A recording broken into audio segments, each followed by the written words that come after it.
Ryan Switzer would need more catches and touches out there. Randy Gregory. Hey, you guys don't want to talk draft. It's still too soon, right? We can flip the show around now. They need to make Bryce Butler. Yeah, that's what happened. I guess I haven't spoken to you guys in so long, man. I guess we can start talking about Cowboys news. Let me stop this thing right here and flip it around. Let's change out live late night. We're gonna take that out. We're gonna take that out of the title. I don't want to be misinterpreting anything. But live late night with Law. How about that? I'm gonna change the title of the video, and we can talk about Derwin James on another day, another flavor for the day, and I can talk to you guys and give you guys my thoughts on this this whole young push this around. Want to change filters? No, we don't want to change filters. We're gonna change so that we can be all in the mix. Hold on, give me about 5 seconds.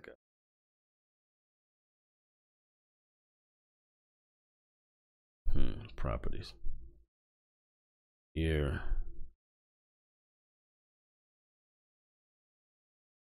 Oh, voila, magic, right?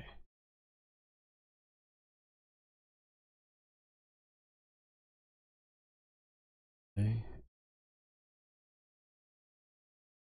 I'm finna open that chat box up so everybody can see what you guys are lamenting and talking about collectively.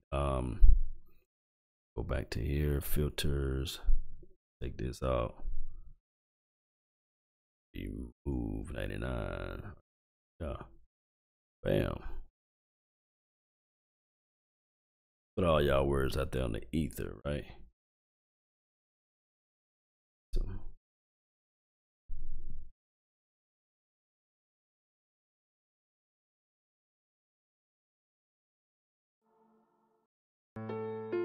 oh, they said no, we put some music to it, right? Ain't nothing to it, do it, but ain't nothing to it but to do it. Too big. Now whatever you guys say is gonna be on the wax, right?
this.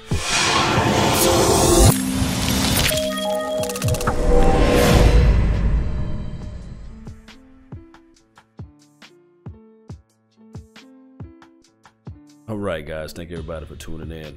Again, those who don't know the channel, pretty much I talk about the Dallas Cowboys content, football, and I try to do some film sessions, film reviews, film takes, and my thoughts out there to the ether.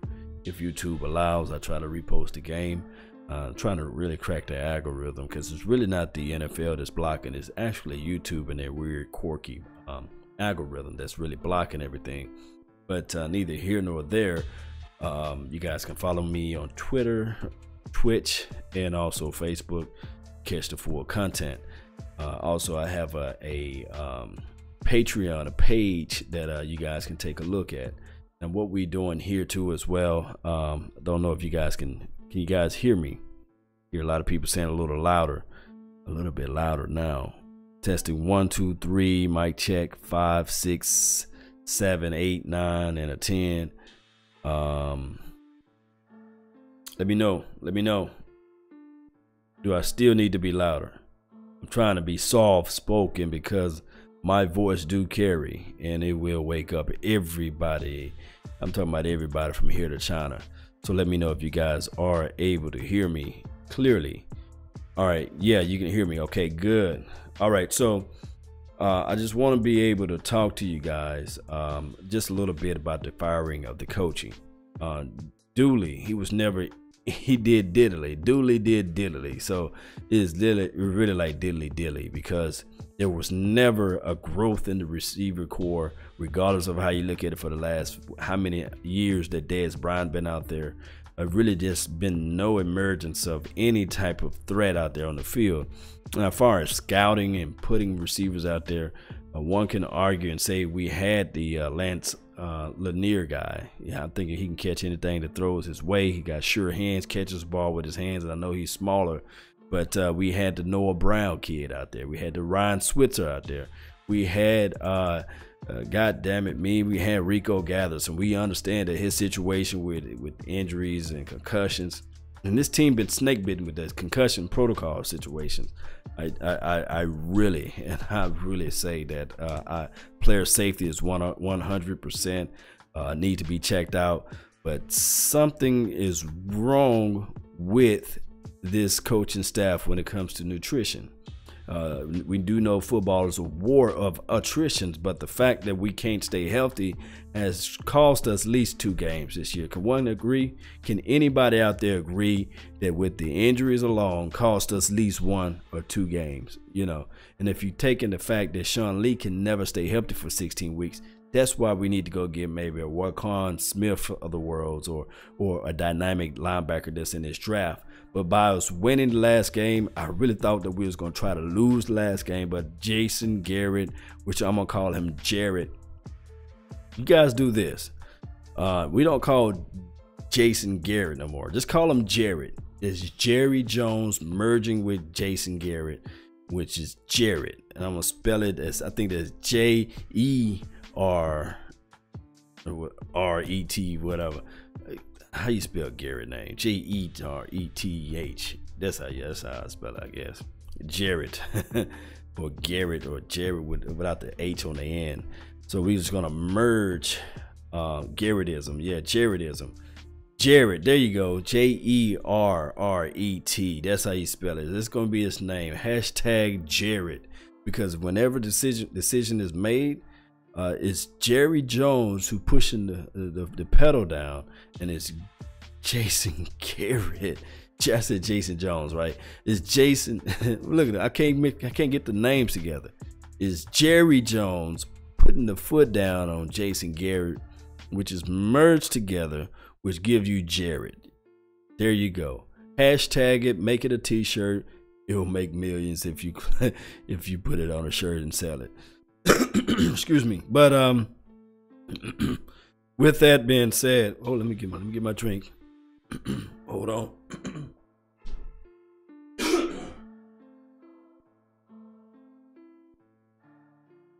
Ooh, the Illuminati done got me over here talking about Jerry. Jerrett. Oh man. But But with that being said, we was talking about draft prospects. We picking with the 19th overall pick, right? And with that, we're still in the middle of the road. If we look back at every single year that we had since 2000 until now, we've been picking in that same spot, basically, either between 15, 16, 17, 18, 19, maybe sometimes 20. So that's the middle of the road team. I think ever since 1996, we're about 13 wins above. We're about 13 wins above 500. So at every win we get 2 losses. Of every loss we get a win. So it's like we win one, we lose one, we lose one, we win one. That's just the thing. That's just the thing with this thing altogether. Somebody said Butler is better than Daz. I seen out there people. That's Knight 8907. I mean, you can argue and say that his route running is better. And I don't care what nobody says about the Dak Prescott not reading the field and not passing the ball 10 plus yards. There is a chance out there when you look at this game collectively. We look at every play from whistle to whistle, from end zone to end zone. This offensive line. I mean, whoa! What a difference a year makes, right? Number 68. Doug Free gone and Ron Leary walked. I mean, those 2 guys, and I'm gonna tell you, I'm gonna say this. I'm gonna be the first one to say this. I really don't miss Doug Free, and I know a lot of people saying, "Well, you know, hey, we look kind of piss poor out there without him." But I like the mergers. I like the growth of number 71. He did look a whole lot better from last year, right? So we got that side of the field stapled. He didn't give up that many sacks. He's pretty much first time in a long time playing in that side. The problem was on that left side. My guy Tyron Smith, number 77, big number 77, played injured a whole lot of times. And the continuity with Cooper did okay. He did okay with the middle part of the year, but I really think the change of running backs also messed him up so much that he was really reaching a lot of times, and we was doing a lot of things that hurt us. This NFL league with the suspension of Ezekiel Elliott cost us not being in the playoff. I don't give a dog what nobody says out there. The reason why this Cowboys team is not playing in the playoff right now is because Ezekiel Elliott was on the field, off the field, on the field, off the field. And everybody know this is like one of the younger teams that's in the NFL. When you got those level of distractions out there, and you got a diminutive coach who can't put things in the right order, and you got a losing I'm going to say this, a losing offensive coordinator in Scott Linehan, because he really never won anything, and you got a losing, and I'm going to say this, I love Rob Marinelli from the deep depths of my heart and soul. I think that Rob Marinelli is one hell of a defensive lineman coach. If any team out there, if any other team out there needs a defensive line coach, get Rob Marinelli. He can coach them guys on the front four. But outside of that scheme and schematics and all these things that he try to put out there on the field, he don't need to have a place out there. That's a problem with this defense. He just don't know how to make necessary adjustments. He's so old school, and those are problems that we have out there in the defense. There's no second half adjustment. There are so many problems with the second half adjustments out there on the field and outside on the game. We have so many issues with that the problem is that they got an older coach who pretty much lost everything when he got away from Tampa Bay Buccaneers. Then you had a non-successful, quote-unquote, supposedly offensive coordinator guru, which was Scott Linehan. Those 2 guys failed in a lot of ways, guys.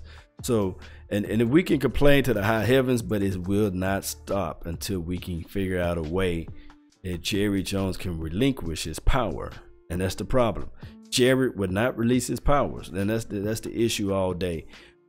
We are you know how you have the Browns that always win, or always lose. I meant to say always win with Browns. You always have the Browns that's always losing. That's a constant. That's a known fact, right? That is what the Cleveland Browns are. They always lose. And then you have the New England Patriots. They always figure out a way to win, right? Regardless of how you look at it, the last 10 or the last 15 years, they was in the run. They was in the mix of things. And then you have this constant team that's always in the middle, and that's the Cowboys. No matter how you look at it, no matter how you shape this thing up or fix it around, you got the Cowboys always in the middle of the pack, 8-8, and maybe you'll throw in and sprinkle the Cincinnati Bengals. They always in the mix with the 8-8s of the world, right? Or close into that spectrum of 9-7, 8-8, 7-9, in that realm.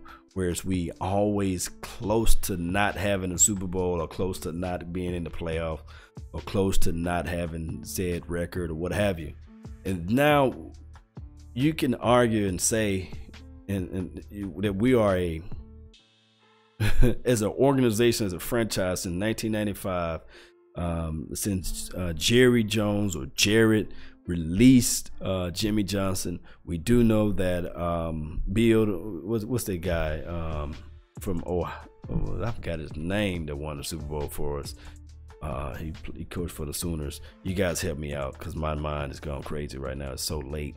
But Barry Switzer, yeah, Barry Switzer. We all know that was Jimmy Johnson's Super Bowl. And it was pretty much Troy Aikman, and you guys can watch the documentary that I posted down below, that I posted earlier this week. It's nothing much more than a wielded team, Jimmy Johnson's tree, that won that last Super Bowl for us. And we've been trying to find a coach that's similar to Jimmy Johnson. I will go to my grave saying that if Bill Parcells would have coached beyond 2006, if he was the coach that following year, with the Tony Romo botched that snap, I think if he would have coached that next year, we would have won a Super Bowl. Don't call me delusional. Don't say it. Don't say it. I know a lot of people want to say it, but that's not the case. No other scenario, because that's the last time we had a true coach in here. You know, everybody else, man, from the Camp Cupcakes to Jerrett, it's just been the same old.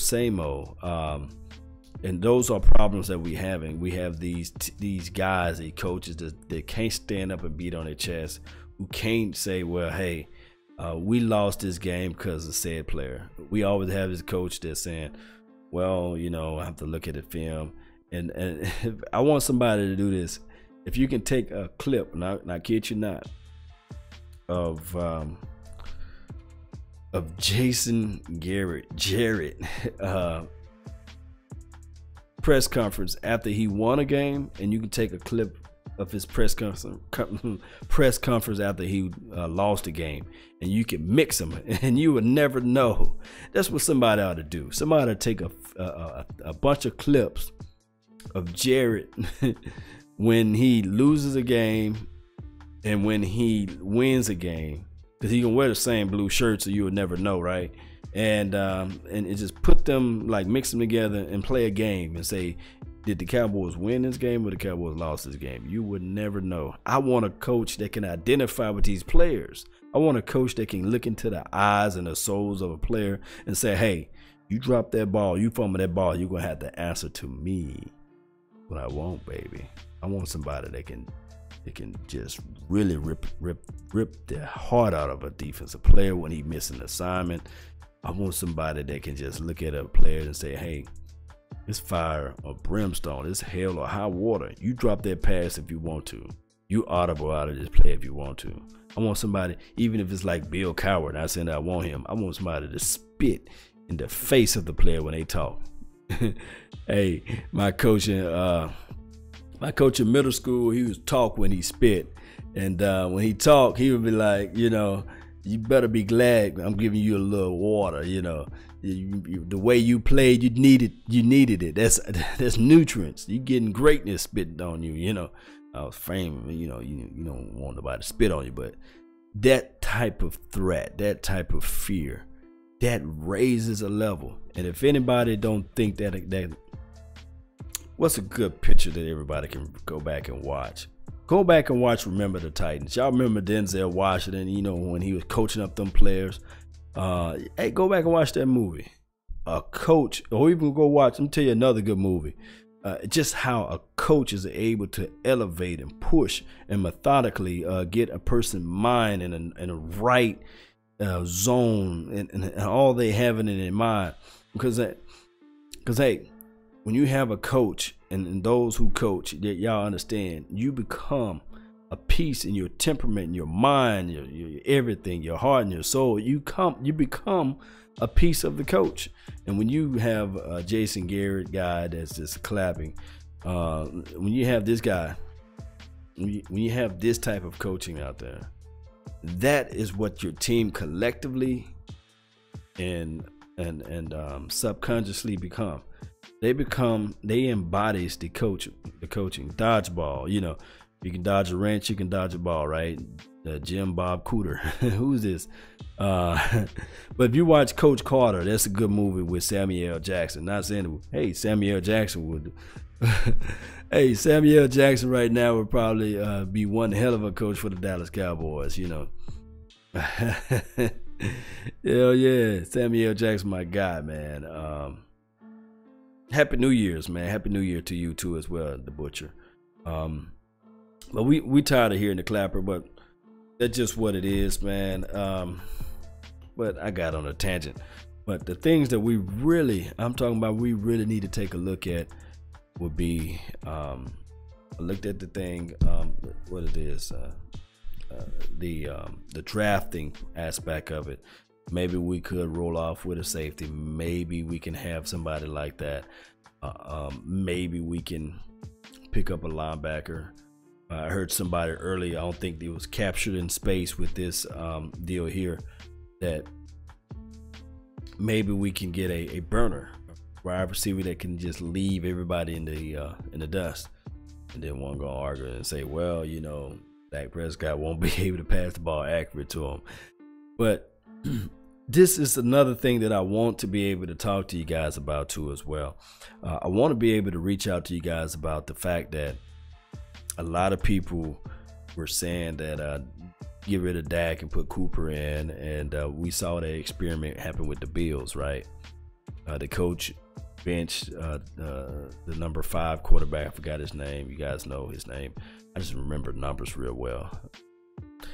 They benched him. They put the little young freshman quarterback in, and we saw how that experiment went, right?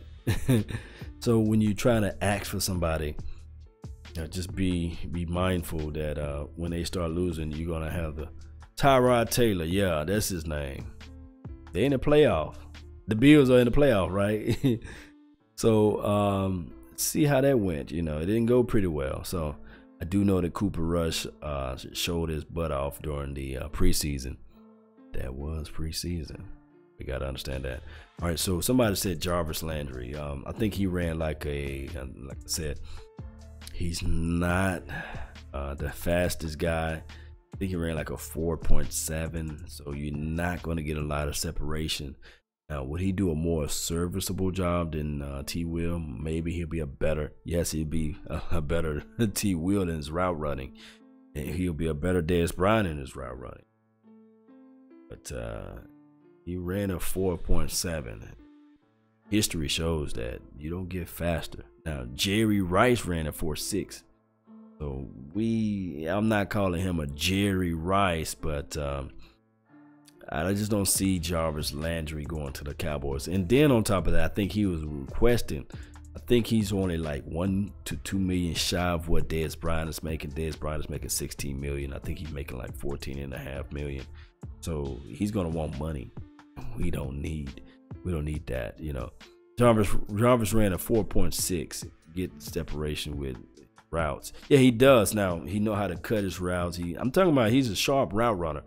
I heard that he's a better route runner actually than your guy from number 13 that played on the Giants. You know, I forgot his name. Man, I'm getting old. But I remember his number 13, Odella. Yeah, Odella Beckham. He's a better route runner than Odella Beckham. So we'll know when that time comes what we would do. No, Mean T, Crabtree, thoughts on him? I don't know about Crabtree, man.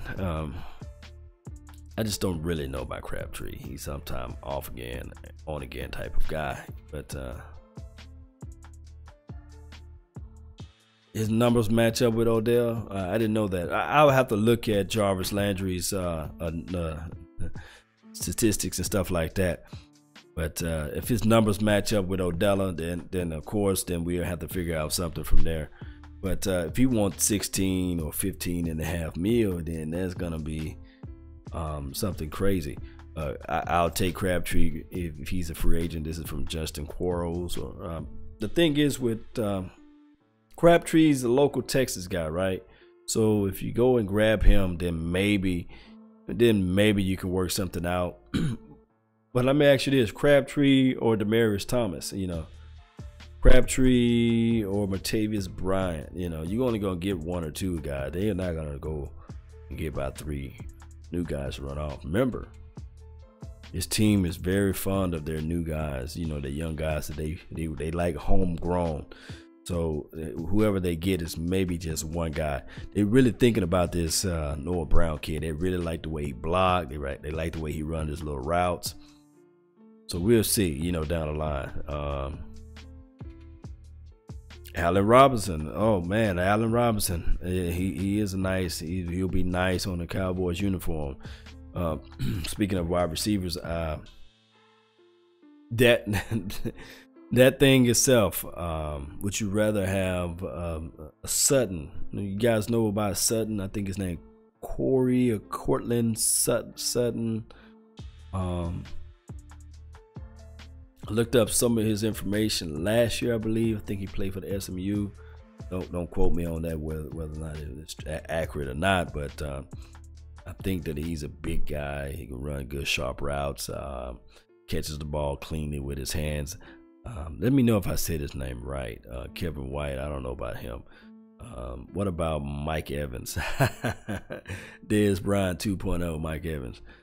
Courtland Sutton, you know, yeah, first rounder. He might be around there still at 19. Who knows? If the Cleveland Brown don't go get him. Because Cleveland Brown got 2 picks ahead of us. I think they got number 1 overall pick, and then they got a number 7 or 8 pick, and I think they need a wide receiver. His quarterback sucks.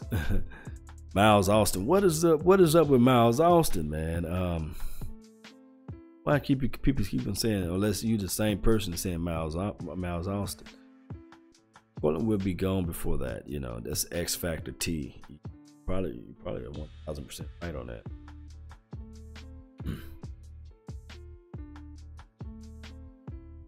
He's a coach on the Cowboys. Miles is our coach. Go figures. I thought I saw him on the sideline several times. I read a report that he is our coach, but I really don't like. I think he's like one of those training programs. I don't really think that he is the head all end all coaching. You know, for the Cowboys.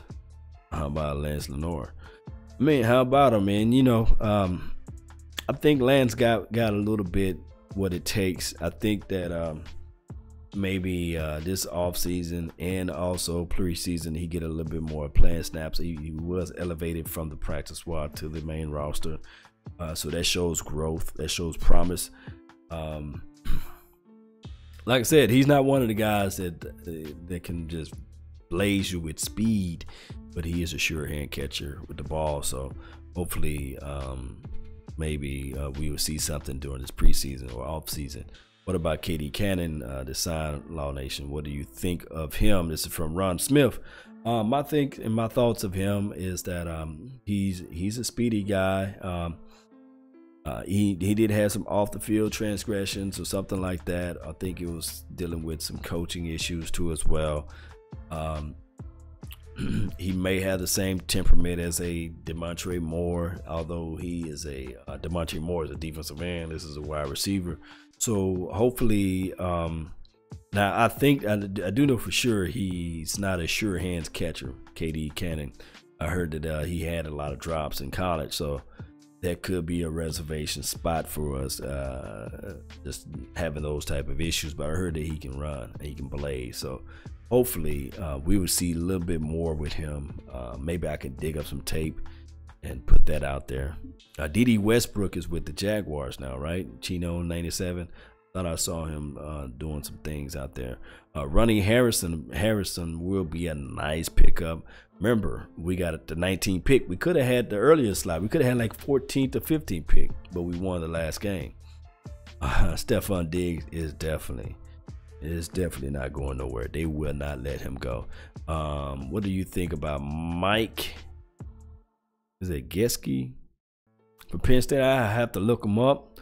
That's another thing. That's another thing that we really need to look at. I love Jason Witten. At this point, I think my guy Derek from the Dallas Cowboys prospect, showed me a number. Let me see if I can pull that up. And a lot of people don't like numbers, but I gotta show you guys this. I think he went to the OU game, but Baker Mayfield and all that. But let me see if I can pull up this number. Okay, this number right here.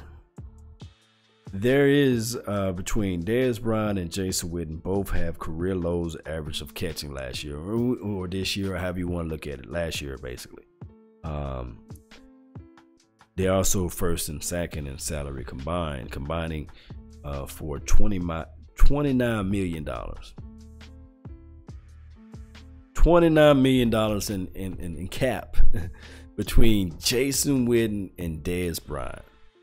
29 million. So at that point, we got to figure out something, whereas we can get some type of ROI on this. You know, Witten is too slow. He's not the greatest blocker in the world. We know that without a shadow of a doubt. That's what my guy Jeff stated too as well. In Night 8907, Hannah looks good when he gets a chance. I tell you what, I can tell you guys now. Jason Witten is one of the guys that the team, when I talked about coddling players, they're not going to get rid of them for some reason, and it's going to be an issue altogether.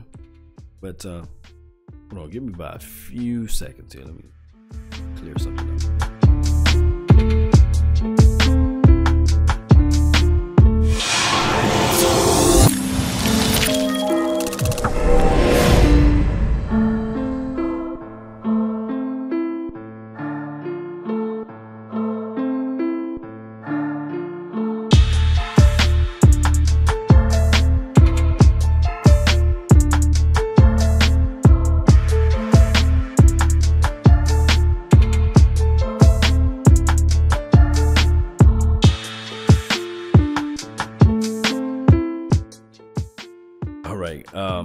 Really had to turn my heater down, man. I had it hotter than had it hot as you know what up in here.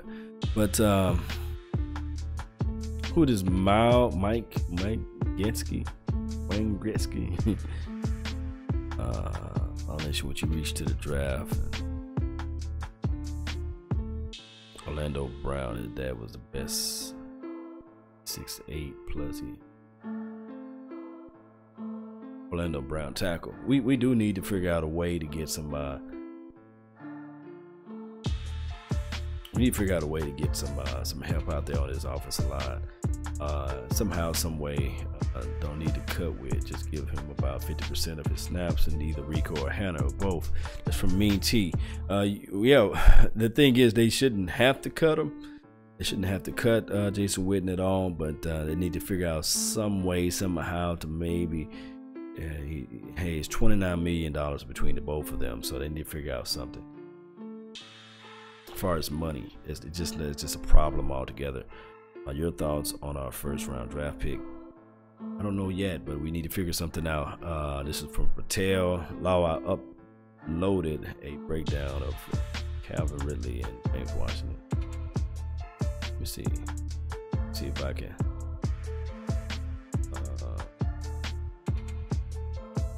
See if I can go to your channel without it going everywhere.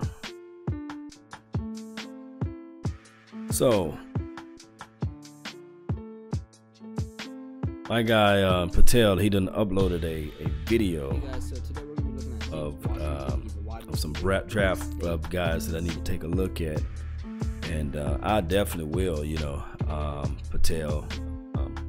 I'll take a look at those guys and will give you guys my thoughts, my insights, my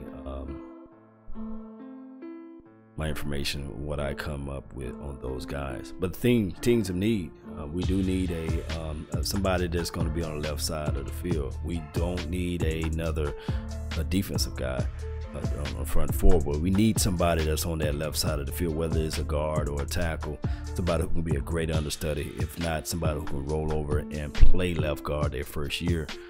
But history shows that you're not going to get a good one unless it's the first or the second round. You may get a developmental guy, third or fourth pick, but the better ones will be the actual quote unquote let me turn my volume down just a little bit more.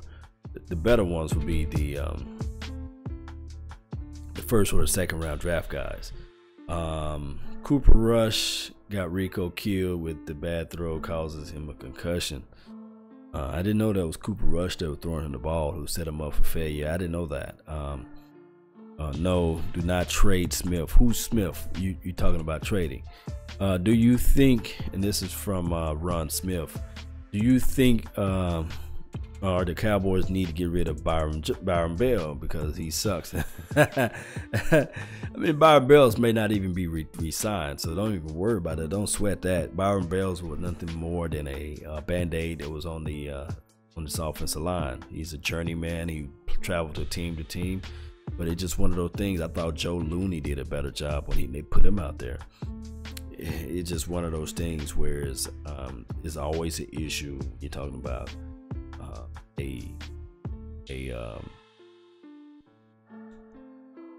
it's always an issue when you're talking about that, you know, guard coming out there space and not really been playing for a while.